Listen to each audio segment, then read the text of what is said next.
हाँ देखिए, ये आपके सामने बोर्ड का पेपर सेम यही आएगा।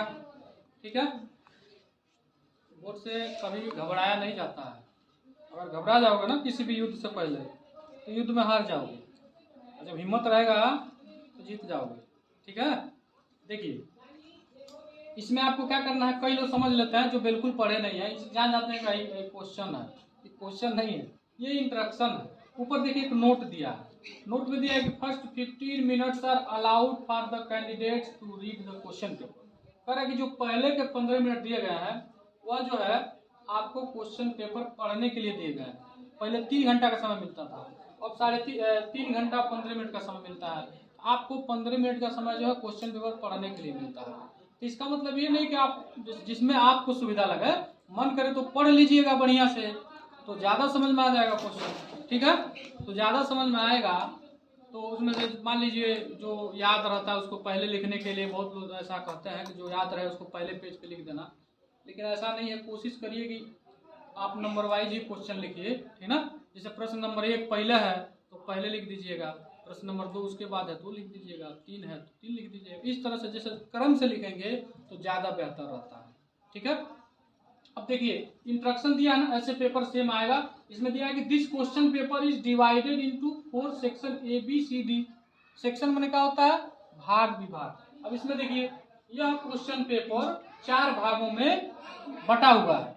ठीक है, देखिए अब 4 भाग में क्यों बटा हुआ है, क्योंकि मान लीजिए अंग्रेजी में प्रोज है, पोएट्री है, सप्लीमेंट्री है, ग्रामर है कि नहीं है, ट्रांसलेशन है, तो इन सबको अलग अलग भाग में करके क्वेश्चन बना के देता है। ठीक है, तो आप देखिए इसमें दिया कि all question from all the sections all compulsory, यानी सारे सेक्शन से सारे प्रश्न क्या है, करना अनिवार्य है।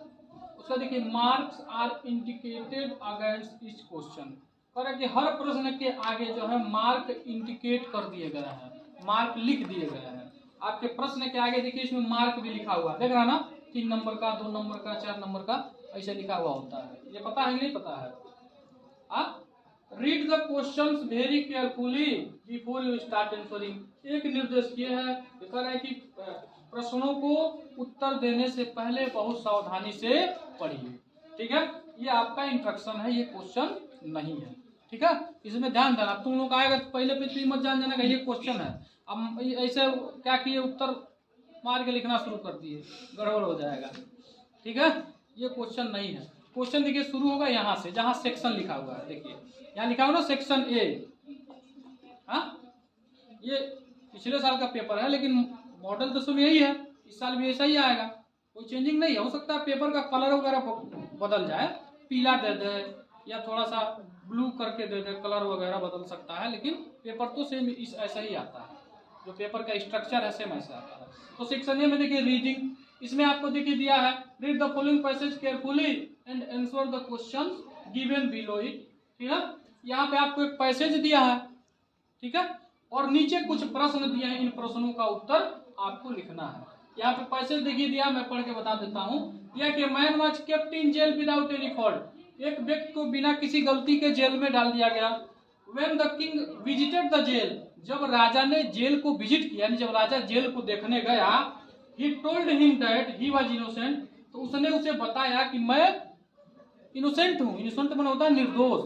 ठीक है, तो कैदी ने बताया कि मैं निर्दोष हूँ, राजा को बताया। The king found out that it was true, तो राजा को पता चला कि ये सच बोल रहा है, यानी ये बात सही थी कि वह निर्दोष है। कहानी इस तरह से जब समझेंगे तो आप जो है बहुत अच्छे से इसका उत्तर लिख पाएंगे। और कोशिश करिएगा कि पहला पृष्ठ पे इसी का उत्तर आपको लिखना है, इसका उत्तर लिखिएगा। इससे आपको ये फायदा होता है कि क्रम से लिखने में फायदा होता है, क्योंकि आप प्रश्न नंबर 5वां पहले पेज पे लिख देंगे, 8वां दूसरे पे लिखेंगे, तो जो चेक करता है उसको थोड़ा सा दिक्कत होता है। कोशिश ये करिए कि मान लीजिए इसमें तो आपको कुछ याद करने का जरूरत है नहीं, या आपके बुक से है नहीं, तो इसको क्या करना है, पढ़ के समझना है। ये आपको अंग्रेजी के नॉलेज को टेस्ट करने के लिए आता है। ठीक है, इसको पढ़ के समझना है। यहाँ पे देखिए दिया the king found out that it was true, the king gave him a sum of money and set him free, राजा ने उसे कुछ पैसे दिए और उसे आजाद कर दिया। ठीक ना, he went straight to the market, वो सीधे बाजार गया। ठीक ना, और कह रहा है कि where some birds were kept in cages for sale, कह रहा है कि जहाँ केज माने होता है क्या कहता है उसको, इसमें पंछी को रखा जाता है। हाँ, पिजड़ों में पंछियों को जो है रखा गया था मार्केट में बेचने के लिए। तो वहां पे हो गया, ठीक ना। He purchase all the birds from the shopkeeper, और उसने परचेज मन होता है खरीदा, ठीक है ना। बाई मने भी खरीदना होता है, परचेज मने भी खरीदना होता है, लेकिन दोनों में अंतर है। कहाँ बाई का यूज होगा, कहाँ परचेज का यूज होगा, ठीक है। तो उसने सारी चिड़ियों को खरीद लिया शॉपकीपर से। शॉपकीपर का मतलब क्या होता है, दुकानदार होता है। एंड सेट देम फ्री, और उन्हें आजाद कर दिया, ठीक है ना। आगे कहता है एट दिस इस पर the shopkeeper was surprise, shopkeeper जो है सरप्राइज हो गया। सरप्राइज का मतलब क्या होता है, आश्चर्य में पड़ जाना। अचानक कोई आए और सारे पंछियों को खरीद के उड़ा दे, घाटे का सौदा है ना, लेकिन घाटे का सौदा उसको नहीं लग रहा था। आगे देखिए, then the man said to him, तब व्यक्ति ने उससे कहा, if you had been in prison like me for no fault you would have done the same. तो आदमी उससे कहता है, यदि तुम मेरे जैसा बिना किसी गलती के जेल में रह के आए होते, तब तुम्हें जो है इसका मतलब समझ में आता, ठीक ना, कि मैंने ऐसा क्यों किया है। ये हो गया आपका पैसेज। कहानी पूरी समझ में आ गई। अब मैं प्रश्न पूछूंगा, आप लोग उत्तर स्वयं दे देंगे, ठीक है। प्रश्न को समझना भी जरूरी है। देखिए, कह रहा है कि why was the shopkeeper surprised. प्रश्न का मतलब क्या है कि शॉपकीपर क्यों आश्चर्य में था।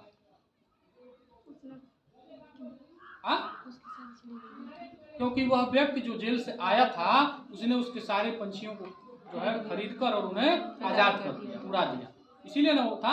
इसको अंग्रेजी में कैसे ट्रांसलेट करेंगे, ये सारे का सारा टेंस सही है, उसको मैंने आपको पढ़ा दिया है, ठीक ना। मैं तो ट्रांसलेट करके दिखा दूंगा, लेकिन आप सीखेंगे कैसे। मैं तो इसको सिखा दूंगा, इसके बाद हजारों ट्रांसलेशन मैंने आपको बताया भी है, सिखाया भी है। तो ये आपकी जिम्मेदारी बनती है कि आप इसको क्या करेंगे, समझेंगे और इन प्रश्नों का उत्तर इसमें से छांट के लिखेंगे। अगर मान लीजिए इसका कहानी समझ गए बढ़िया से, तो छांटने की जरूरत नहीं, खुद ट्रांसलेट करके लिख दोगे आप लोग।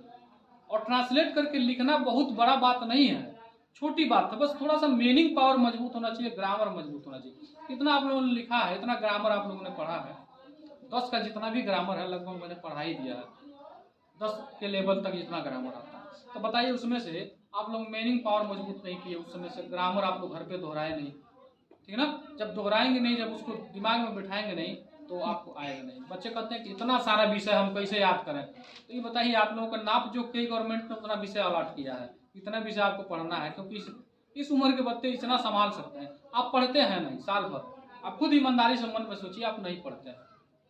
अब घर जाएंगे तो बहुत, जिस दिन आधा घंटा पढ़ लेंगे तो ऐसा लगेगा जैसे यूपीएससी निकाल दिए हैं आप लोग, एकदम बहुत ज्यादा आज पढ़ लिया है, खुश भी होता है, खुद अंदाजा लगेगा। जिस दिन आप 1 घंटा पढ़े होंगे घर पे बैठ के, मन खुश रहता है कि हम आज पढ़े हैं, ऐसा है कि नहीं है। तो अब बताइए, रोज अगर आप 2-4 घंटा रोज अगर पढ़ेंगे तो कितना बेहतर है। आज से भी 2 घंटा 3 घंटा 4 घंटा आप बांध लीजिए अपने पढ़ने के लिए, तो 100% कह रहे हैं कि ये हाई स्कूल का जो सिलेबस है इतना भारी नहीं है, ठीक ना, कि आपको आएगा नहीं, बहुत आसान है।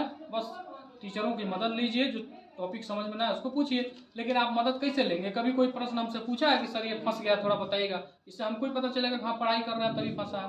कभी नहीं पूछे हो, इसका मतलब पढ़ाई नहीं होता, ठीक है। आज तक ये बताइए, आप लोग 1 भी रुपया कमा के घर पे नहीं दिए हैं, मम्मी पापा कमाते हैं, मेहनत मजदूरी करते हैं, कपड़ा खरीदते हैं, आप लोगों को खाना देते हैं, बैग देते हैं, किताब कापी देते हैं, कहीं मेला घुमाते हैं, रिश्तेदारी में आप जाते हैं तो पैसा देते हैं। यानी हर तरह का खर्चा आपका गार्जियन उठा रहा है, और केवल ये अपेक्षा कर रहा है कि हमको जो है ये कुछ करके दिखाएगा। चाहे लड़का हो तो कुछ करके दिखाएगा, या पढ़ाई में आप तेज होइए, घर के लोग जो है अपना जो है प्रॉपर्टी बेचने के लिए तैयार हो जाएंगे। आप पढ़ाई में दिखाइए तो अपने आप को कि हम पढ़ने में देखिए कितना मन लगा रहा है, तो घर पे कभी मन नहीं दिखाते आप लोग। जब गार्जियन को भी लगता है कि इसके ऊपर पैसा लगाना, लंगड़े घोड़े पे कोई पैसा लगाता है जल्दी, देखते हो, डर रहता है कि रेस में हार जाएगा। तो आप पे गार्जियन पैसा क्यों नहीं लगाएगा। हमारे गार्जियन हम पे पैसा लगाने के लिए तैयार थे, हम नहीं पढ़े, हमको, लेकिन भाई हम तो पढ़े तो कुछ कम से कम टीचर तो बन गए। लेकिन आप लोग पढ़ेंगे तो बड़े बड़े पोस्ट पे जाएंगे, समय है ना, इसके बाद समय आएगा, 2-4-5 साल बाद कोई पूछता है जी इस तरह से, सब लोग हाल चाल पूछते हैं, उसके बाद क्या करते हो, कितना कमाते हो, कैसा घर है, कितनी प्रॉपर्टी, ये लोग यही पूछते हैं। आके तुरंत अपना ही बड़ाई लोग बतियाएंगे, देख लेना 5-6 साल बाद तुमसे जब कोई मिलेगा। यही कहेंगे लोग मैंने यहाँ ज़मीन खरीदा है, यहाँ फ्लैट लिया है, यहाँ घर बनवाया है, ठीक ना, मैं इतना सैलरी पाता हूँ। यही सब बातें होंगी जब तुम लोग बड़े हो जाओ, 5-6 साल का ही जमाना गुजरने दो, ठीक ना। तो यहाँ देखिए दूसरा प्रश्न देख लीजिए, समझिए, पढ़िए। Correct, what did the man से टू द शॉपकीपर। तो करेक्ट, आदमी ने दुकानदार से क्या कहा, शॉपकीपर से क्या कहा, यही कहा ना कि यदि तुम बिना किसी गलती के जेल में बंद रहोगे तब तुम्हें पता चल जाएगा कि मैं इन चिड़ियों को क्यों आजाद कर रहा हूं, ठीक है। दूसरा है find out the, correct, a word in passage which means jail. Correct, passage में एक ऐसे शब्द को ढूंढिए जिसका मतलब जेल है। तो इसमें एक शब्द है, देख लो, केज। केज का मतलब भी जेल होता है, केज का मतलब पिंजरा ही होता है। पिंजरा किसको कहते हैं, जेल कोई नहीं कहता है। समझ में आ रहा है ना। ये आपका पहला प्रश्न बोर्ड में सेम ऐसे आएगा। मान लो कि यही बोर्ड का सेम पैटर्न प्रश्न, यहाँ पे शब्द अक्षर दूसरे उगे रहेंगे लेकिन पैटर्न सेम ही ऐसे आएगा। ये देखिए, करेंगे फाइंड आउट ए वर्ड, देख रहे हो ना, फाइंड मैंने ढूंढिए, करेंगे एक ऐसे शब्द को ढूंढिए इन द पैसेज मैंने है पैसेज में, which is opposite of sold. Opposite मैंने क्या होता है, बिलो। आप मैंने कहा सोल्ड मैंने, सोल्ड एक शब्द है, सोल्ड का मतलब होता है सेल का ये सेकंड फॉर्म है, थर्ड फॉर्म भी है। सोल्ड का मतलब होता है बेचा जा चुका, ठीक ना, चाहे बेच दिया ऐसा भी कह सकते हैं। तो इस पैसेज में ढूंढिए तो सोल्ड का अपोजिट क्या है, सोल्ड का अपोजिट क्या होगा, बेचने का, खरीदना। और इसमें देखिए कहीं बाई है, का बाई मैंने खरीदना होता है या परचेज मैंने खरीदना होता है, दो चीज का मतलब खरीदना होता है। इसमें कहीं परचेज है, यहाँ पे परचेज है ना, यहाँ देखिए है, इसी परचेज यही इसका उत्तर हो जाएगा, नीचे आंसर में डाल के लिख देंगे, ठीक है। तो ये हो गया आपका बोर्ड एग्जाम में जो पहला पैसेज आता है, और इस पैसेज के जो प्रश्न होते हैं इस टाइप के सेम होते हैं। सेक्शन ए में बस इतना ही आता है, ठीक है। इसके बाद से सेक्शन बी स्टार्ट होता है, और इसमें आपका जो है लेखन शैली, आप निबंध कैसे लिखते हैं, लेटर कैसे लिखते हैं, एप्लीकेशन कैसे लिखते हैं, ये सारी चीजें जो है इसमें आती है, ठीक है। कई तरह किया उसको ये तक वहाँ से या फिर नहीं